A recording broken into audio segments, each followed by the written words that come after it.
और एक टीम को लगाया जो एक सेफ डिस्टेंस से गाड़ियों को फॉलो करते रही। तो वो अपने टांग में जांघों में उसको टेपिंग करके लाए थे, नए नए तरीके अपना रहे हैं। तो ये मेन तो है कि जो गांजा आ रहा है उड़ीसा से उसकी चेन को तोड़। तो जिम भी जाते हो क्या? अभी कमाता तो जाएगा नहीं। जिले में पहली बार इतना बड़ा गांजा तस्करी का खुलासा हुआ कि गांजा बड़ी मात्रा में पहले भी पकड़ा जाता है, लेकिन 5 गाड़ियां एक साथ पकड़ना बड़ी बात है। मैम, पूरी क्या स्ट्रेटेजी थी इन गांजा तस्करों की, किस तरीके से आप लोगों ने इन्हें पूरी कार्रवाई में शामिल किया, पूरी किस तरीके से गाड़ी? एक्चुअली इनको इनके बारे में जानकारी, इनकी लाइफस्टाइल को लेके जानकारी, इनकी गाड़ियों के बारे में जानकारी थी और कुछ ना कुछ हमको शक था कि इन गाड़ियों में कुछ ना कुछ गलत काम होता है। और जब इसके बारे में, इसके पीछे मुखबिर लगाए गए, लोग लगाए गए, तो पता चला कि ये रायगढ़ जाता है, गाड़ियां बेचता है। वहां से रायगढ़ से कोई भी सामान ये लोड करता है, सामान लोड करके उड़ीसा जाता है। उड़ीसा में उस घर के घरेलू सामान या जो भी सामान की आड़ में गांजा छुपा देता है और ले आता है। तो ये हुआ था कि इसकी एक गाड़ी हमसे आइडेंटिफाई हो गई थी। हमने उस पर जीपीएस ट्रैकर वगैरह लगाया और एक टीम को लगाया जो एक सेफ डिस्टेंस से गाड़ियों को फॉलो करते रही। और रायगढ़ जैसे इसने हमारी छत्तीसगढ़ बॉर्डर आई, हमारी एक टीम पीछे लगी थी, दूसरी टीम हमारी लोकली एक्टिव थी। और जैसे ही ये आया यहाँ पर उगदा पुल के पास, दोनों टीमों ने कार्यवाही की और इसको पकड़ने में हमको कामयाबी मिल गई। जिस तरीके से सर इसमें फिल्मी स्टाइल से कोयले के अंदर दबा करके चीजें ला रहे थे, मैम ने बताया कि सामान के अंदर छिपा के लाते थे, क्या पहले इस तरीके की चीजें सामने आई थी? क्या इस एक नया तरीका जो आरोपी है वो आजमा रहे हैं तस्कर जो? जैसे 2 दिवस पहले जो नेमई थाना क्षेत्र में पकड़ा गया था, हमारी एसएसयू की टीम लगातार कार्रवाई कर रही है। तो वो अपने टांग में जांघों में उसको टेपिंग करके लाए थे, नए नए तरीके अपना रहे हैं। तो ये जो अपराधी है, जो पूरे पूर्व में छुटे हुए आरोपी हैं, उन पर भी सतत निगरानी रखी जा रही थी। तो ये तो पहले भी पकड़ाया था, तो इस बार ये नया तरीके से जो करके लाए। तो पहले से हमारे सूचना तंत्र सक्रिय था और इसको बोगदा पुल के पास जो घेराबंदी कर पकड़ा गया, तो शुरू में तो इन लोगों ने नहीं बताया कि कोयला है। जब इसकी अच्छे से तलाशी ली गई तो उसमें लगभग 1.5 कुंटल गांजा निकला। जिस तरीके से इतनी मात्रा में गांजा, तो कहाँ खपाने की तैयारी, किस तरह क्या आगे इनके और कोई चैन नेटवर्क थे कि छोटे स्तर पे गांजा छोटे छोटे किलो के हिसाब से भेजने का? ये छोटे छोटे किलो के हिसाब से एक बार ले आए तो उसको धीरे धीरे खपाते रहते हैं। जो गांजा पुड़िया के रूप में बिकता है, उनको ये सप्लाई किया करते थे।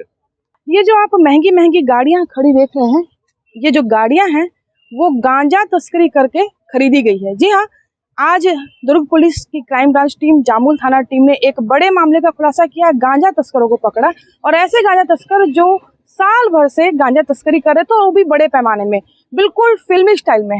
आपने पुष्पा फिल्म देखी होगी, जिस तरीके से उसमें लकड़ी की तस्करी की जाती थी, ठीक वैसे यहाँ पर गांजे की तस्करी की जाती थी, वो भी मालवाहक गाड़ियों में, कभी कोयले के नीचे, कभी कुछ सामान के नीचे में। आज जब माल पकड़ा गया, करीब 150 किलो गांजा वो कोयले के नीचे छुपा कर रखा था। और आप देखिए, जो सबसे बड़ी गाड़ी है मालवाहक, उसमें कोयले आधा रखा हुआ है और कोयले के नीचे में गांजा दबा हुआ था। मुखबिर की लगातार सूचना थी कि लंबे समय से जामुल क्षेत्र में गांजे की तस्करी हो रही है और इसी तस्करी के साथ साथ में पुलिस को ये भी भनक थी कि जल्द ही एक बड़ी खेप भिलाई पहुंचने वाली है। और जैसे ही पुलिस को पता चला, आज सुबह 8 बजे ये पूरी कार्रवाई की गई और बोगदा पुलिया के पास इस ट्रक को रोका गया।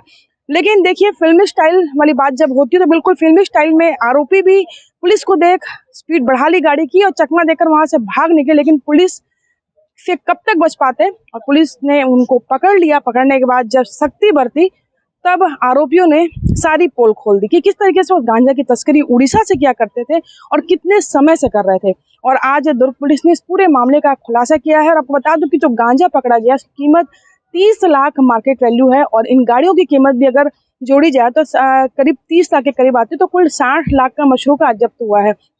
किस तरीके से ये तस्करी करते थे हम अधिकारियों से जानेंगे, लेकिन इससे पहले आपको मैं गाड़ियों के पीछे में दिखाती हूँ कि किस तरीके से यहाँ पर कोयला इसमें भर करके ले जाया जाता था। और देखिए, यहाँ पे इंश्योरेंस से बचने के लिए इन लोगों ने एक गाड़ी में 2 नंबरों का भी एक जैसा उपयोग किया। देखिए, एक हम आपको दिखा रहे हैं, एक गाड़ी जिसमें ये नंबर है और सेम इसी से मिलता जुलता एक नंबर दूसरी पीछे और एक गाड़ी खड़ी वहां पे भी है। लेकिन देखिए, यहाँ पे ये जो देखिए पूरा ढाक करके लाया जा रहा था, ऊपर पूरा कोयला है ताकि किसी को शक भी ना हो। अगर कहीं बैरिकेडिंग में गाड़ी खड़ी हो तो लोग झांक कर जब देखते हैं तो सामने सिर्फ कोयला दिखेगा, लेकिन इसमें कोयला के पीछे की सच्चाई कुछ और थी। और हम दो नंबरों की गाड़ियों की बात करें तो देखिए सेम नंबर की दूसरी गाड़ी एक यहाँ पे खड़ी है। चूंकि एक गाड़ी का इंश्योरेंस खत्म हो गया था तो इस वजह से वो गाड़ी की नंबर को, जो दूसरे नंबर जिसकी गाड़ी का इंश्योरेंस था, उस नंबर को लगा दिया गया। देखने में सेम गाड़ी थी तो ये गाड़ी है, इसका उपयोग वैसे ही किया गया कि ताकि एक नंबर पे दो गाड़ी चली जा सके। तो देखिए बिल्कुल नए नए तरीके भी खोज लाते हैं तस्कर, और जिस तरीके से तस्करी गांजा की खासकर दुर्ग जिले में होती है और सब में लगभग उड़ीसा से ही गांजा तस्कर यहाँ पर पकड़े जाते हैं। उड़ीसा से गांजा लाया हमेशा पाया जाता है। तो कहीं ना कहीं एक सवाल ये भी है कि जिन जगहों में बॉर्डर इलाका है वहाँ पे भी एक शक्ति की आवश्यकता है, और खासकर दुर्ग पुलिस की एक बड़ी उपलब्धि है कि इस तरीके से जो नए नए तरीकों से गांजा तस्करी करते थे उन पर नकेल भी कसी जा सके। कोमल धनेसर, IBC 24 भिलाई।